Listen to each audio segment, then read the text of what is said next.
Saudara-saudara sekalian yang dikasihi Tuhan, saya senang bisa berjumpa lagi dalam renungan singkat dari firman Tuhan. Kita akan membicarakan satu peristiwa yang menarik sekali, yaitu tentang dua orang murid Tuhan Yesus. Dalam perjalanan dari Yerusalem ke Emmaus, rumah mereka. Dan Yesus menampakkan diri kepada mereka tanpa mereka sadari bahwa itulah Yesus. Waktu itu kedua murid ini berbincang-bincang sambil berjalan pulang ke rumah, membicarakan mengenai peristiwa yang sedang terjadi di kota Yerusalem, di mana paginya mereka mendengar dari teman-teman perempuan khususnya yang mengatakan bahwa Yesus sudah bangkit. Yesus sudah bangkit dari kematian dan menyatakan dirinya sebagai Tuhan kepada mereka. Tetapi untuk bisa percaya, cerita-cerita mereka sulit sekali. Terlalu sulit untuk diimani. Karena itu dalam perjalanan pulang, mereka berbincang-bincang dalam perjalanan itu, membicarakan mengenai kehebohan yang terjadi hari itu. Dan sementara mereka berbincang-bincang itu, tiba-tiba ada seorang yang asing bagi mereka, tidak dikenal, menghampiri mereka seolah-olah ingin menemani mereka dalam perjalanan pulang. Dan dengan ramah, tamu asing ini bertanya, "Hei, kalian bicara mengenai apa? Kelihatan begitu asik." Lalu mereka menjawab, "Apakah kamu tidak tahu kehebohan yang sedang terjadi di kota Yerusalem hari ini?"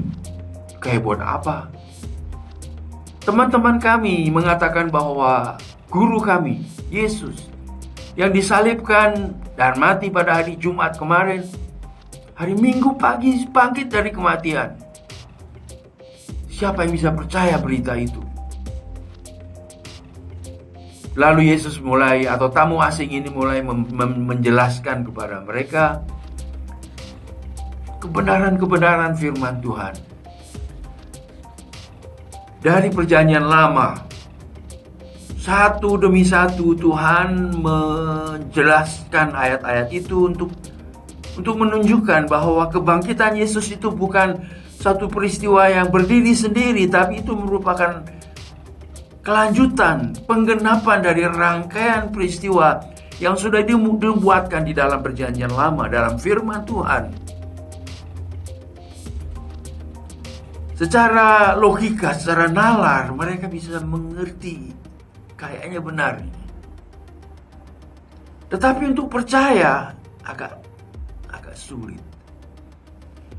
Lalu sementara mereka berjalan itu, mereka tiba di rumah, dan tamu asing ini seperti ingin meneruskan perjalanannya. Kedua murid Yesus ini menahan dia, bilang, "Kamu bermalam saja di sini, di tempat kami."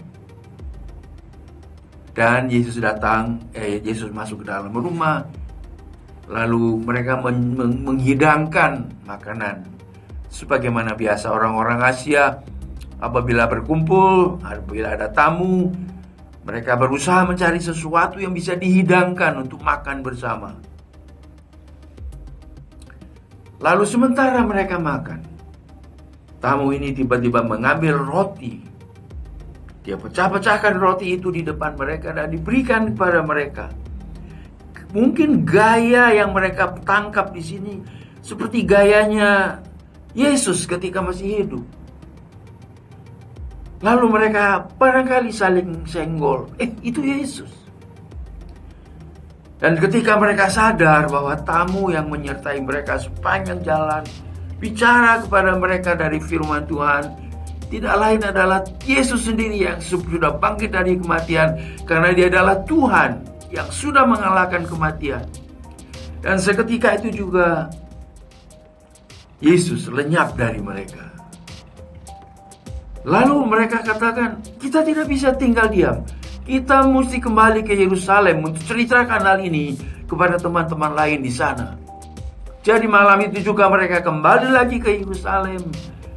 Dan mereka bercerita kepada teman-temannya. Perhatikanlah Bapak Ibu Saudara-saudara sekalian, bahwa Tuhan Yesus menjelaskan kitab suci kepada mereka